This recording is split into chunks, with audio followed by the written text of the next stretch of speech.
तो आइए आज बात करते हैं सिवनी मालवा और हरदा में जो हाल ही में भगवान जगन्नाथ की रथ यात्रा हुई। शुक्रवार शाम करीब 4 बजे दोनों शहरों में जगदीश मंदिर से यात्रा शुरू हुई। अच्छा, शाम 4 बजे? हाँ, और जैसा होता है ऐसी यात्राओं में, खूब ढोल नगाड़े, फूलों की बारिश, जयकारे, माहौल एकदम भक्ति और कह सकते हैं उल्लास से भरा हुआ था।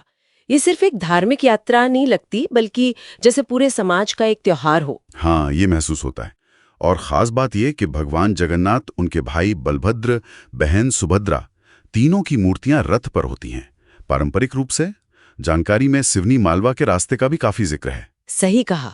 सिवनी मालवा में जैसे यात्रा गांधी चौक वाले जगदीश मंदिर से निकली और फिर कई इलाकों से गुजरी। हाँ, कहाँ से? जैसे जेल रोड, फिर राधा वल्लभ मंदिर मार्ग, गायत्री मंदिर मार्ग, आगे राही चौक, साईं चौक, रेंज ऑफिस चौराहा, और फिर वहां से होते हुए वापस मंदिर तक। अरे वाह, मतलब काफी लंबा रास्ता तय किया। हाँ, लगता है कोशिश यही रहती है कि शहर के ज्यादा से ज्यादा लोग दर्शन कर सकें, जुड़ सकें। हरदा के रास्ते का उतना डिटेल तो नहीं मिला, पर जाहिर है वहां भी उत्सव का माहौल वैसा ही था। और लोग कैसे शामिल हो रहे थे? मतलब रास्ते में भक्तों का उत्साह कैसा था? सिर्फ देख ही रहे थे या? नहीं नहीं, बिल्कुल नहीं।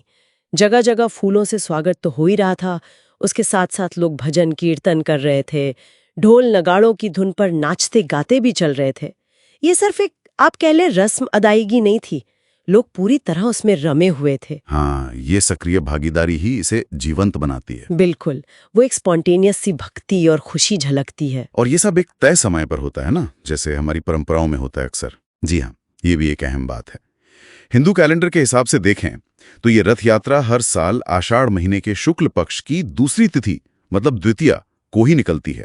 ये जो नियमितता है, ये इसे और गहरा अर्थ देती है, एक तरह का वार्षिक अनुष्ठान।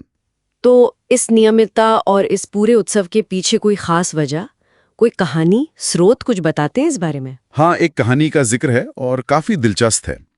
मंदिर के पुजारी के हवाले से बताया गया है कि ये जो परंपरा है, ये द्वापर युग से चली आ रही है। द्वापर युग से? अच्छा। हाँ, कहानी कुछ यूं है कि एक बार भगवान कृष्ण की बहन सुभद्रा ने कहा कि उन्हें द्वारका नगरी देखनी है, घूमनी है। ओ, तो एक तरह से शहर देखने की फरमाइश थी। हाँ, कह सकते हैं। तो श्री कृष्ण ने क्या किया, अपनी बहन सुभद्रा और भाई बलभद्रा दोनों को रथ पर बैठाया और पूरी द्वारका नगरी घुमाई। अच्छा, तो माना ये जाकर आई थी वही जो एक प्यार भरा वाकया था, उसी की याद में, उसी परंपरा को निभाते हुए हर साल भगवान जगन्नाथ यानी कृष्ण, बलभद्र और सुभद्रा की ये रथ यात्रा निकाली जाती है। ये कहानी इसे एक बड़ा ही पारिवारिक और भावनात्मक पहलू देती है। ये तो वाकई दिलचस्प है। तो मतलब सिवनी मालवा और हरदा में जो ये इतनी बड़ी रथ यात्रा निकली, जिसमें इतने लोग इतने उत्साह से शामिल हुए, वो सिर्फ एक धार्मिक जुलूस भर नहीं है, नहीं, बल्कि वो कृष्ण भगवान का अपने भाई बहन को द्वारका घुमाने वाली सदियों पुरानी कहानी का एक तरह से जिंदा रूप है। और ये हर साल आषाढ़ शुक्ल द्वितीया को होता है। बिल्कुल सही, आपने एकदम सही समझा। और देखिए, यहीं पर एक बात सोचने वाली भी है। क्या? कि कैसे ये जो पौराणिक कहानियां हैं और उनसे जुड़ी हुई ये परंपराएं, ये पीढ़ी दर पीढ़ी न सिर्फ चलती रहती हैं, बल्कि लोगों को, समाज को भक्ति, खुशी और अपनेपन के धागे में बांधे भी रखती हैं। क्या चीज़ है जो इन रिवाजों को इतना टिकाऊ और मतलब सार्थक बनाती है? ये सोचने वाली बात है।